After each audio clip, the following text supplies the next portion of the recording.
नमस्कार दोस्तों, स्वागत है आपका आपके चैनल का नाम में। अगर आप हमारे चैनल पर नए हैं, तो जल्दी से सब्सक्राइब करें और जुड़े रहें हमारे साथ मजेदार और रोचक वीडियो के लिए। अगर आप अपने चैनल के विषय के अनुसार इसे और बेहतर बनाना चाहते हैं, तो मुझे बिल्कुल। बताइए। आपने एक गहरी और सुंदर विषय वस्तु चुनी है, काम वासना से मुक्ति, गौतम बुद्ध के उपदेश। आपने लगभग 20 शब्दों का विस्तार मांगा है।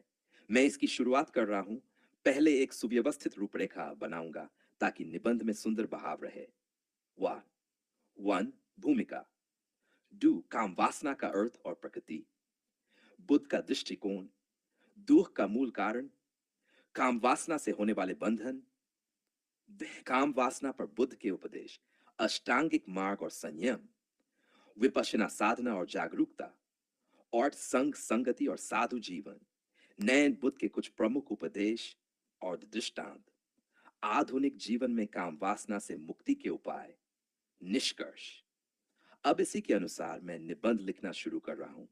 यह काफी लंबा होगा, तो मैं इसे क्रमशः भेजता रहूंगा।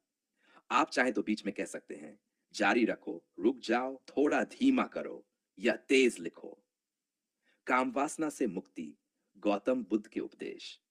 लगभग 20 शब्दों में विस्तृत निबंध। मन। भूमिका। मानव जीवन में काम वासना एक स्वाभाविक वृत्ति के रूप में प्रकट होती है। यह जन्म से ही व्यक्ति के भीतर अंकुरित होती है और उसके संपूर्ण व्यवहार, चिंतन तथा कर्मों को प्रभावित करती है। किंतु जब यह काम वासना असंयमित हो जाती है, तब यह व्यक्ति को दुख, मोह और बंधन के दलदल में फंसा देती है। गौतम बुद्ध, जिन्होंने मानवता को दुख के कारण और उनके निरोध का मार्ग बताया, ने काम वासना को भी दुख का एक मूल कारण माना। बुद्ध ने काम वासना से मुक्ति के उपाय बताए, जो आज भी उतने ही प्रासंगिक हैं जितने 2500 वर्ष पूर्व थे। ये निबंध बुद्ध के उपदेशों के आलोक में काम वासना से मुक्ति की साधना को समझने का एक प्रयास है। काम वासना का अर्थ और प्रकृति। काम शब्द संस्कृत से लिया गया है, जिसका अर्थ है इच्छा या आकर्षण। जब यह इच्छा भौतिक सुखों, विशेषतः इंद्रिय सुखों की ओर उन्मुख हो जाती है, तो इसे काम वासना कहा जाता है। काम वासना की प्रकृति निम्नलिखित प्रकार से समझी जा सकती है।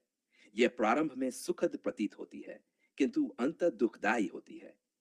यह तृप्ति का वचन देती है, किंतु वास्तव में अतृप्ति को जन्म देती है। यह व्यक्ति को वर्तमान क्षण से विचलित कर भविष्य के सुख की आकांक्षा में फंसा देती है। गौतम बुद्ध ने कहा था, जैसे अग्नि कभी ईंधन से संतुष्ट नहीं होती, वैसे ही काम वासना तृप्त नहीं होती। बुद्ध का दृष्टिकोण। दुख का मूल कारण। बुद्ध के 4 आर्य सत्य, चतवारी आर्य सत्यानी में यह स्पष्ट किया गया है कि मन, संसार दुखमय है। दुख का कारण तृष्णा, तन्हा, तृष्णा का निरोध संभव है। सौर निरोध का मार्ग अष्टांगिक मार्ग है। तृष्णा का एक बड़ा रूप काम तृष्णा, काम वासना है। काम वासना के कारण व्यक्ति मोहग्रस्त होता है, जन्म मरण के चक्र में फंसता है, परम शांति निर्वाण से दूर हो जाता है। इसलिए काम वासना का निरोध करना मुक्ति के मार्ग में अनिवार्य है। काम वासना से होने वाले बंधन। गौतम बुद्ध ने काम वासना को बंधनों की जड़। कुछ मुख्य बंधन जो काम वासना से उत्पन्न होते हैं।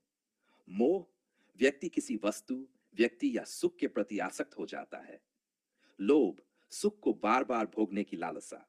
द्वेष, जब वांछित सुख नहीं मिलता तो क्रोध उत्पन्न होता है। अज्ञान, वास्तविकता की अनदेखी और माया में फंसा रहना। बुद्ध ने कहा, जो पुरुष स्त्री में सौंदर्य देखता है, वह जाल में फंसे पंछी के समान है। इसका अर्थ केवल स्त्री पुरुष आकर्षण तक सीमित नहीं, बल्कि सभी इंद्रिय सुखों की लालसा पर लागू होता है। काम वासना पर बुद्ध के उपदेश। बुद्ध ने कई उपदेश दिए जो विशेष रूप से काम वासना को नियंत्रित करने हेतु निर्देशित हैं। उनमें प्रमुख हैं आय, अनिच्छा, अस्थिरता का बोध। सब सुख क्षणिक हैं। जिस वस्तु में आकर्षण है, वह भी नश्वर है। इस सत्य का बार बार चिंतन करने से आकर्षण कम होता है। वैराग्य भावना, जो वस्तुएं हमें सुख देती हैं, वे अंततः दुख का कारण बनती हैं। इसलिए उनसे विरक्ति विकसित करना चाहिए।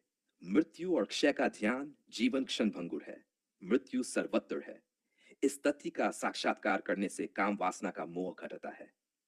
सत्संग और सत्पुरुषों का संग, सज्जनों के संग से चित्त शुद्ध होता है और विषय वासनाओं से रक्षा होती है।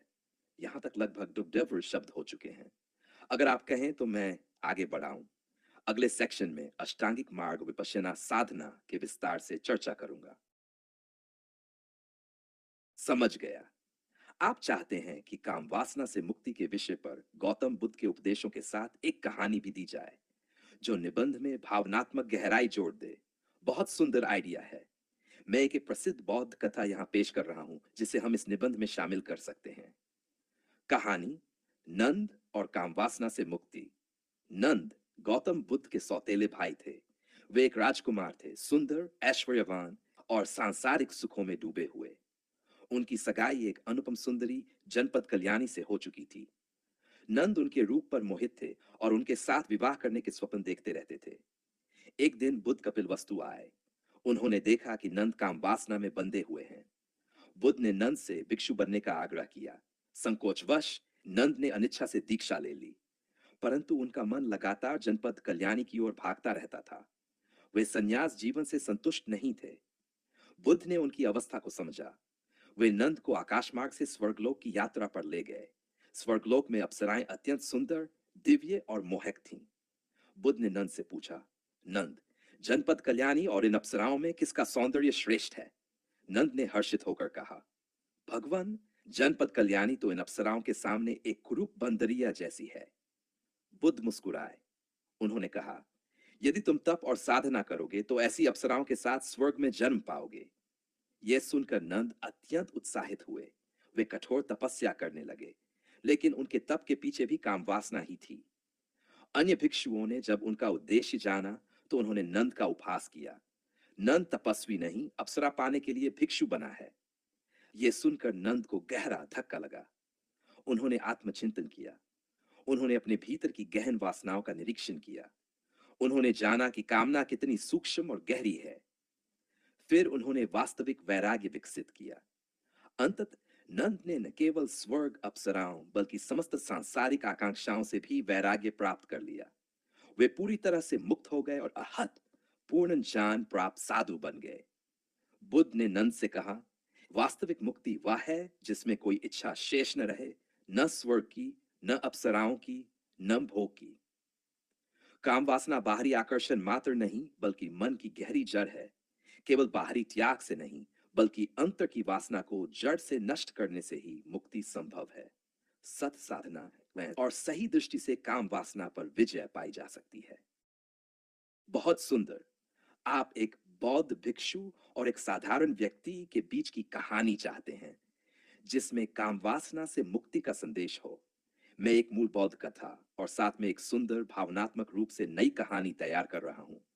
यह कथा सरल, गहरी और आपकी मांगी गई थीम के अनुसार होगी। कहानी, भिक्षु और व्यापारी। बहुत समय पहले की बात है। एक छोटे से नगर में सुधाकर नाम का एक धनी व्यापारी रहता था। वह ऐश्वर्य में डूबा था। घर में भोग विलास, सुंदर वस्त्र, स्वादिष्ट भोजन, रूपसी स्त्रियों का संग। लेकिन फिर भी उसके हृदय में एक खालीपन था। रात को जब वह अकेला होता तो उसे गहरी अशांति घेर लेती।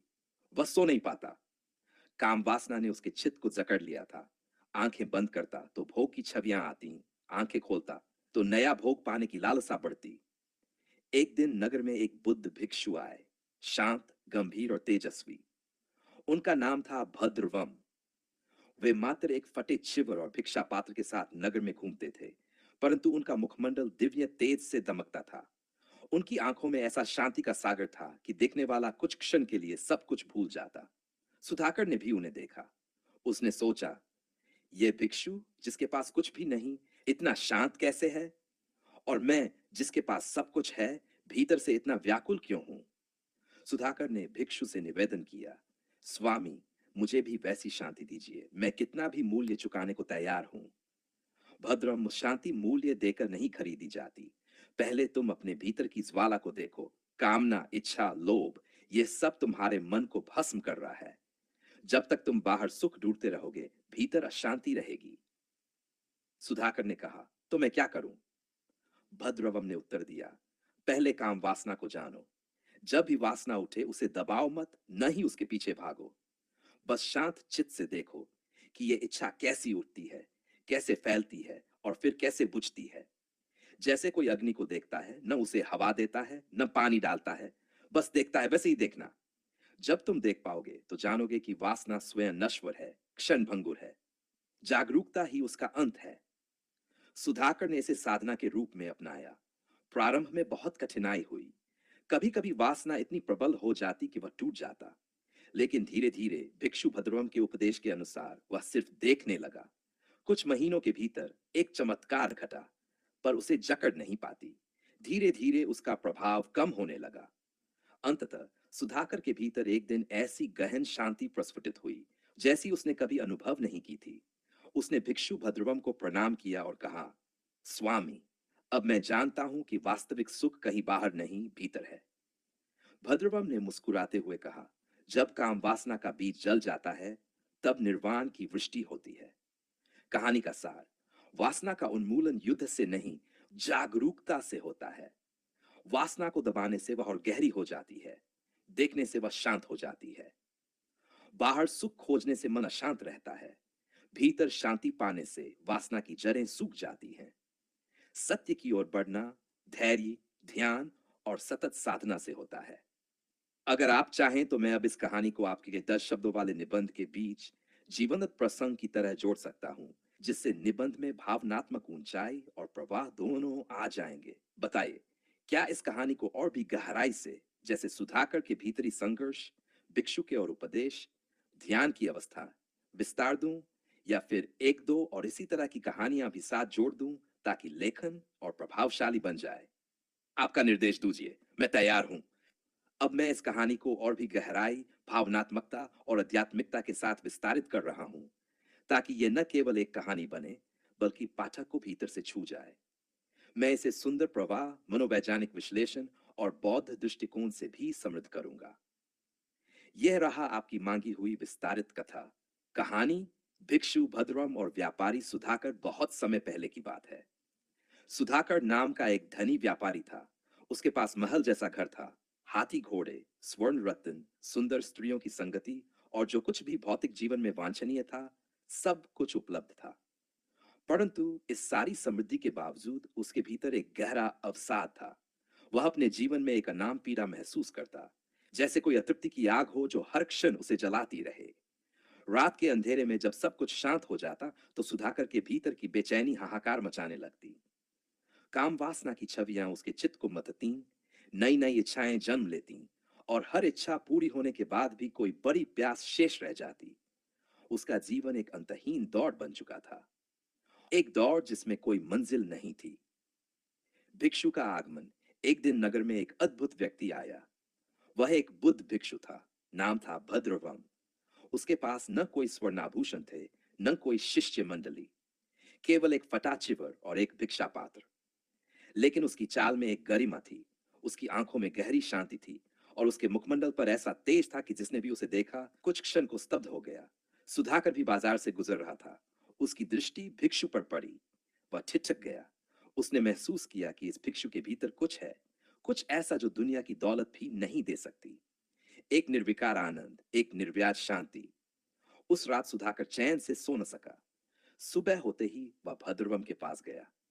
विनम्रता से सिर झुकाकर उसने कहा, स्वामी, आपके पास क्या है जो मेरे पास नहीं? मेरे पास धन है, भोग है, सुंदरता है, लेकिन शांति नहीं है।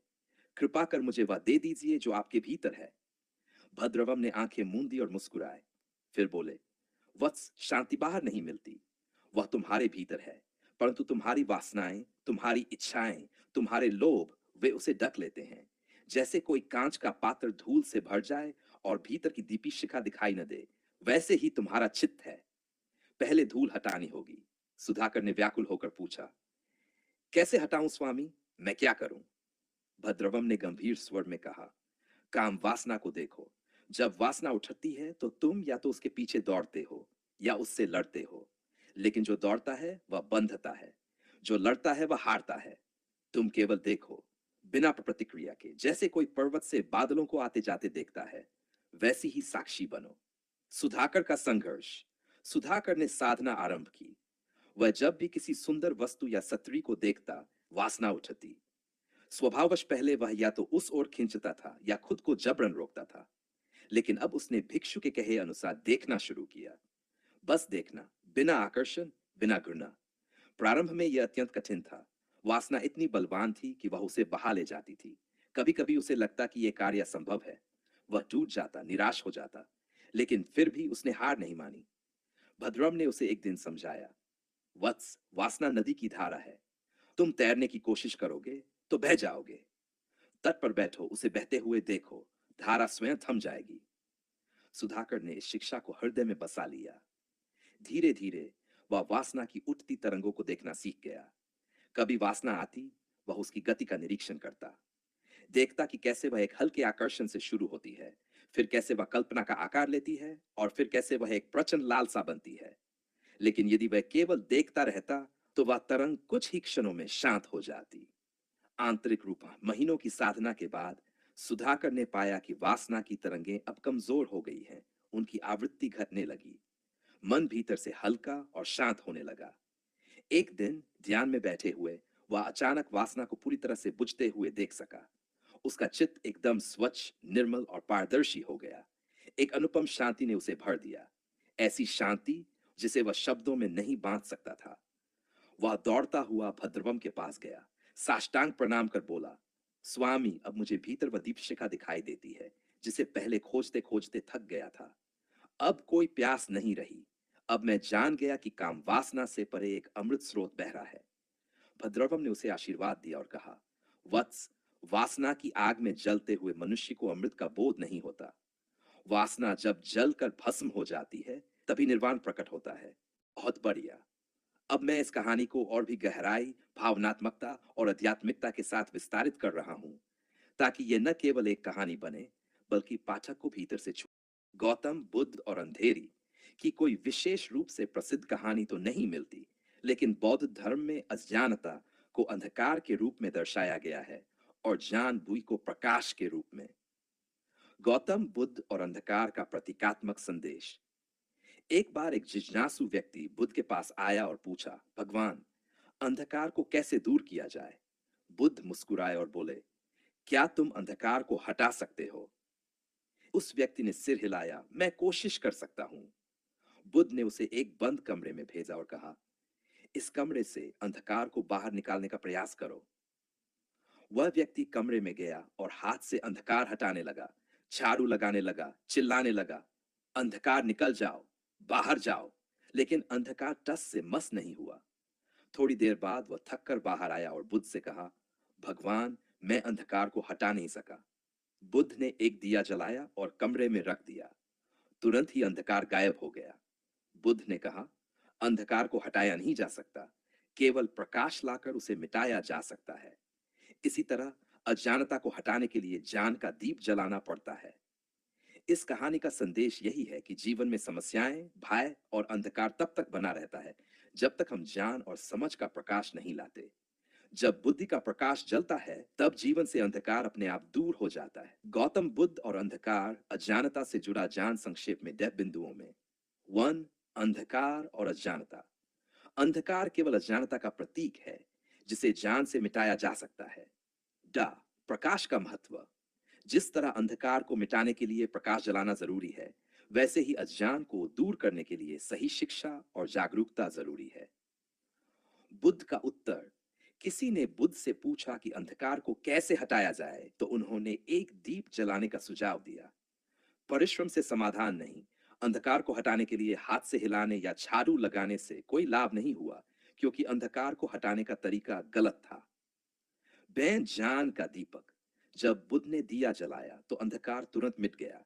यह दर्शाता है कि केवल ज्ञान से अज्ञान समाप्त होता है। सेक्स, आत्मज्ञान की शक्ति।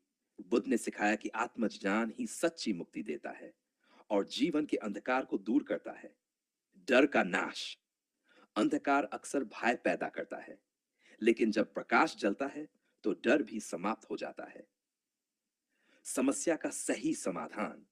समस्या को हल करने सही दृष्टिकोण आवश्यक है, केवल प्रयास करना पर्याप्त नहीं होता। नाइन बोधि का संदेश। जैसे सूर्य के निकलते ही अंधेरा समाप्त हो जाता है, वैसे ही सत्य और प्रेम के ज्ञान से मन का अंधकार मिटता है। हर इंसान के भीतर, बुद्ध का संदेश था कि हर व्यक्ति के भीतर ज्ञान और प्रकाश छिपा है, बस उसे जागृत करने की आवश्यकता है। अगर आप हमारे चैनल पर नए हैं, तो जल्दी से सब्सक्राइब करें और जुड़े रहें हमारे साथ मजेदार और रोचक वीडियो के लिए। अगर आप अपने चैनल के विषय के अनुसार इसे और बेहतर बनाना चाहते हैं, तो मुझे बताइए।